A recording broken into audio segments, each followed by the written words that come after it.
উজান থেকে নেমে আসা ঢলে লক্ষ্মীপুরে বন্যা পরিস্থিতির অবনতি হয়েছে। জেলার প্রতিটি সড়ক পানিতে তলিয়ে থাকায় জনদুর্ভোগ চরমে পৌঁছেছে। আরও জানাচ্ছেন সহকর্মী তৌহিদুর রহমান। আমি এই মুহূর্তে আছি লক্ষ্মীপুর পৌরসভার বাঞ্ছনগর এলাকার ৪ নম্বর ওয়ার্ডে।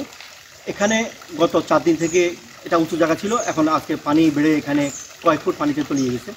জেলা সদরে বা শহরের কোথাও কিন্তু কোনো খালি জায়গা এই মুহূর্তে নেই।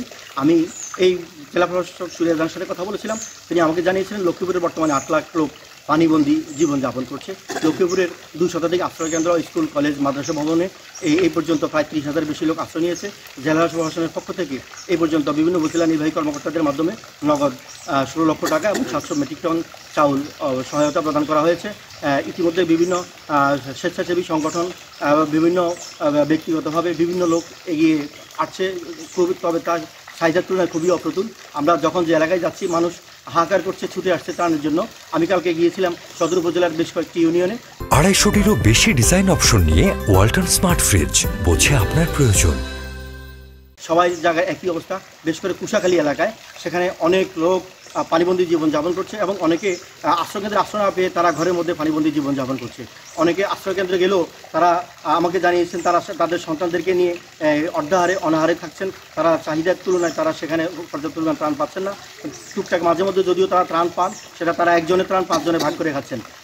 ওখানকার অবস্থা খুবই খারাপ। আমি একটু কথা বলি পৌরসভার একজন স্থানীয় বাসিন্দা যার ঘরে পানি ঢুকেছে। আমরা একটু প্র্যাকটিক্যালি তার সাথে কথা বলি, একটু জানি তার কাছ থেকে তারা কীভাবে এই সমস্যার মোকাবিলা করছেন।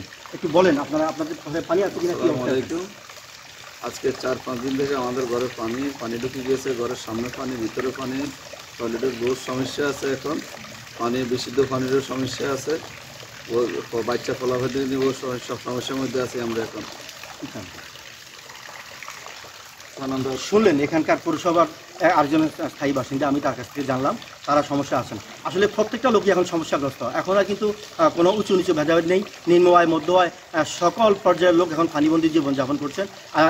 এই এলাকাতে, এটা একটা পৌরসভার এলাকা হলেও এখানেও কিন্তু নিম্ন আয়ের প্রচুর মানুষ বসবাস করছেন এবং অনেকেই তাদের বাড়িঘর ছেড়ে আশ্রয়কেন্দ্রে আশ্রয় নিয়েছেন। এই ছিল লক্ষ্মীপুর থেকে আমার কাছে সর্বশেষ তথ্য।